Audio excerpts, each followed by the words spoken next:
Cuba kita tengok guys, lubang ni. Orang kaya, orang miskin, orang ada pangkat, orang tak ada pangkat, cantik, tak cantik, ada kedudukan, tak ada kedudukan, semua kita akan bertemu dengan kematian. Rumah besar, kereta besar, akhir sekali kita akan duduk di sini. Berapa kaki sini? 7 kaki. 7 kaki, lebar 6 kaki. 7 kaki, lebar 6 kaki. Jadi di sinilah tempat yang kita akan duduk setelah alam dunia ni.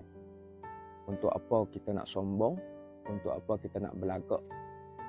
Dan kita selalu kejar dunia kan. Atau saya sendiri pun lah. Sampai kadang-kadang kita lupa bahawa kita akan pulang kepada Allah Ta'ala. Semua kita akan tinggal. Kita tidak bawa balik apa pun dalam ni. Hanya kita sahaja, jasad. Dan kita akan bawa balik hanyalah amalan. Antara amalan yang boleh menjadi peneman kita dalam kubur adalah surah Al-Mulk. Surah Al-Mulk ni dia boleh jadi kawan tau. Dia boleh jadi peneman, dia boleh jadi pembela, dia boleh jadi pendinding kita. Daripada kita kena azab kubur. Sebelum tidur, jangan lupa baca surah Al-Mulk. Tabarakalladzi tu. Kalau tak mampu ataupun tak ingat baca, buka je sound. Buka dekat video mana-mana, buka dengar. Mudah-mudahan dengan surah Al-Mulk boleh menyelamatkan kita dalam lubang yang kecil, yang sempit dan ngeri ini. Selamat beramal.